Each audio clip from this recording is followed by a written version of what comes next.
The Biden administration's electric vehicle tax credit may not be accessible to most Americans shopping for a car. The administration's latest climate change law is awarding up to a $7,500 tax credit on electric vehicle purchases. But the credit comes with restrictions that may only fit a fraction of car buyers and a small number of cars. Eligible cars must be at least 40% made in North America and cost no more than $55,000. For a van, truck, or SUV, that cap is $80,000.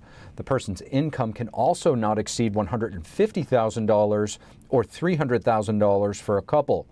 What does that mean for car buyers? According to Car Scoops, that leaves only 21 eligible vehicles that meet the manufacturing and price cap requirements. The tax credit favors U.S. manufacturing, and so it brings to light the lack of EVs manufactured in the United States. It also means that many U.S. buyers may not be able to find a good fit among the eligible cars. A recent report from the Bureau of Labor and Statistics confirms that jobs continue to flood out of pro-union states and into states with more free market policies. A recent study reported that states with right-to-work laws are adding jobs. Right-to-work laws say that workers cannot be forced to join unions or pay union dues. Currently, 28 states have passed right-to-work laws. This includes states like Florida, Texas, North Carolina, and other historically conservative states. Since the pandemic, these states have continued to gain workers who are leaving non-right-to-work states like New York and California. According to the study, states with right-to-work laws added 1.3 million jobs since the pandemic, and non-right-to-work states have lost 1.1 million jobs. California has attracted Americans for years due to its perfect weather and beautiful scenery, among other things. But the Golden State is seeing a massive migration of its residents to places like Idaho, Montana, and Texas. Here to discuss, we have Craig Huey, president of the Huey Report. Craig Huey, thank you so much for joining us on the Capitol Report. Great to be here with you. Craig, you're based in California, which has an economy of its own bigger than most countries around the world. What is the feeling amidst all of this inflation, record high gas prices, which are coming down, thankfully, a bit? Does it feel like it's bullish in California? Well, you know, California is unique in so many different ways. It was the land of opportunity and a land of sparking new innovations and new businesses. And today, it's just the opposite. We're finding businesses fleeing as well as people. And so as we look at today's economy in California, we're seeing one piece of legislation out of Sacramento and sometimes out of the local government that is anti-business, chasing businesses away. And so I can tell you that as I talk to business owners throughout California, so many have already left or are in the process of moving or will flee California and become California refugees, exiles to free states such as Texas and Florida and Tennessee. Craig, we often hear of the issue of homelessness in California, but human nature, out of sight, out of mind. If you're not there, it's not real. How real is it? And is it a result of, the economy that you're mentioning? Well, it's more of the problem of the government. Let me just tell you, when people say, I would like to come to California, I tell them be very, very careful because the safety issue is huge. You come to Los Angeles, anywhere you go, you'll see a homeless encampment, homeless on the street. You turn on the news and you know what you're going to see? Homeless have attacked this person and that person, killed this person, maimed this person. It is a frightening thing. In wealthy areas like Bel Air and Palos Verdes, the homeless are moving up into the area. It's just not a safe place now. You've got between 60 to 100,000 homeless just in LA County. And LA County has 4 million people. It's 39% increase in the last 5 years of homelessness, and it's just devastating. And you know what's happening? Billions and billions of taxpayers' money is being spent on it. Businesses, retired people, people on low and middle income, they're all paying billions of dollars and trying to solve the homeless problem with government solutions that have been proven to be a failure. Craig, another thing, right now in California, the minimum wage is, I believe, $15 an hour for companies with more than 26 employees. There's a new law being proposed. It's getting a lot of attention, raising the minimum wage for fast food workers to $22 an hour.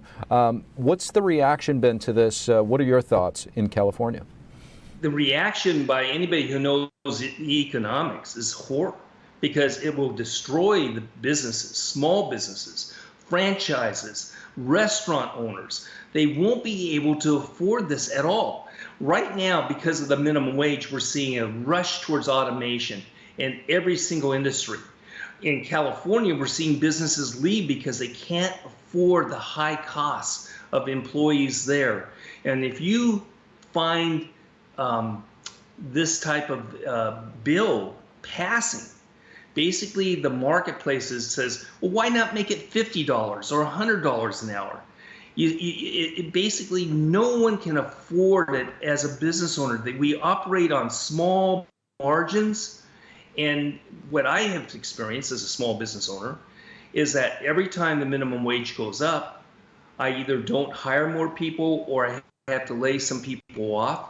People who are marginal, people where I can figure out I can automate or get by without it, or share it with some other employees. And it's the people who need the help the most, the people with the less skills, the people just getting started in businesses. That's the evil of government use of minimum wage. It sounds great, but the devastating effects are undeniable. And California is going to suffer if this bill is signed into law by Governor Newsom. Craig Huey, thank you so much for joining us. Right. Thank you. Nearly 2 years after the January 6th Capitol breach, an elected official has been removed from office for participating in the event. And it's the first time a judge has officially ruled that what happened was an insurrection.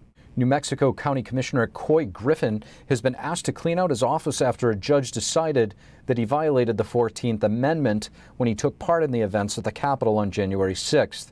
And he will not be able to hold any elected positions in the future, either on the state level or federal level. Griffin is the founder of a group called Cowboys for Trump, and he refused to certify primary results in his county this summer. He was found guilty of trespassing on U.S. Capitol grounds earlier this year. Special master candidates are due on Friday for former President Trump's legal team and DOJ prosecutors. That's an order from U.S. District Judge Aileen Cannon. The special master will filter out documents covered by attorney-client privilege or executive privilege taken from Trump's home during the FBI raid. But some federal agents may still be working on the case despite being exposed to this potentially privileged information, according to a new court filing. She said there were no apparent steps taken to separate what she called two tainted members of the investigation team. She added that an indictment based to any degree on property that ought to be returned would destroy the Justice Department's reputation. Another judge says granting a special master for executive privilege is unprecedented. Judge Cannon justified her choice by noting a former president must be able to invoke the presidential communication privilege, even if the current president does not support it. Judge Cannon has asked both legal teams to lay out specific duties to be carried out by the special master, along with the pace and schedule.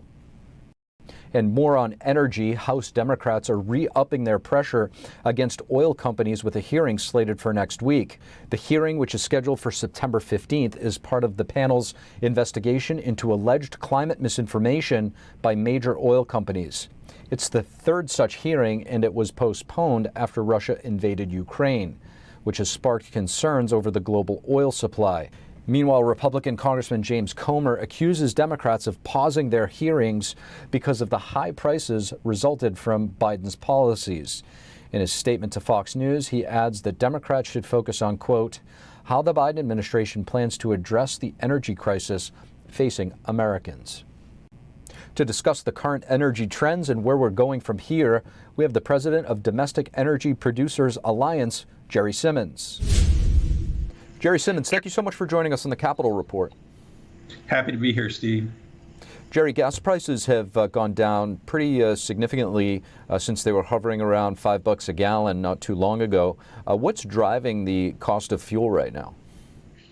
Well, there's no easy answer to that question, just so you know. To start off with, to realize that crude oil, which is the basis price for any refined product, for gasoline, diesel fuel, et cetera, that price has varied widely, and it's a global commodity, so it's traded worldwide these days. And since 2015, we here in the U.S. export our crude oil and our refined product just like every other country. So when you start with that knowledge that it's a global commodity and everything that happens globally is going to impact that price, we're not on an island here in the U.S. So looking at that, if you'll remember a few months ago, I think it was back in March of this year, crude oil prices were about $130 a barrel. And today they're what, $86, something like that. So you take that difference in price, and that definitely impacted the price per gallon of gasoline in this country as well as everywhere else. And that was due to coming out of the pandemic. Everybody was very optimistic back in the spring of this year that we're going to open up the economies worldwide and everything's going to be as it was before the pandemic. And what we've seen is since then, that necessarily hasn't happened. And so recently, the fears of a global recession and the fact that this country is now, 2 quarters into what defines a recession is causing the commodity markets to react to that. So they're pulling back. Production in this country has actually increased, and we are increasing since 2020 when we dropped off dramatically during COVID. We're back up to about 12 million barrels a day production in this country. So we've come back. It's been a little slower than maybe some people would have expected, but we're still coming back. To your point here, we're seeing an actual energy crisis in Europe right now. What's to make of this, and could this ever happen in the United States? I tell you what, Steve, that is, as somebody who is in this industry and in this business, and my job is daily to be on top of what's going on with energy, and not just oil and gas, but all energy and all energy sources, because we're all tied together. The fear of what is happening in Europe right now. Take the Germans and the Brits, just 2 examples that went real heavy on what's called renewables, solar and wind. And they're paying, the Germans pay the highest price for electricity on the planet, and they don't have enough. They're keeping some coal-fired plants open. They've got some nuclear generating plants that are due to be shuttered. And I think if they mistakenly close those, it's going to be a very severe winter in Germany. In some parts of Europe, people are actually lining up to buy coal so that they can burn coal this winter. It's shocking that in 2022, we've got folks that are going back to old technologies. And in fact, wind and solar are very old technologies. And 100 years ago, they didn't work. And that's why we went to a high energy density crude oil, natural gas, coal, and nuclear. To look at the European Union, to specifically look at Germany, look at UK, and to say we're going to import those policies here, this new negotiated deal in the Biden administration that just dumps so much of our taxpayer money into unreliable renewable sources is just it's shocking to me because if we can't learn from what we see in Europe, what's going on with politicians who don't understand energy, plain and simple. They don't understand how the world works and how we power what we do every day. Jerry Simmons, thank you so much for joining us. You're welcome, Steve. Thank you.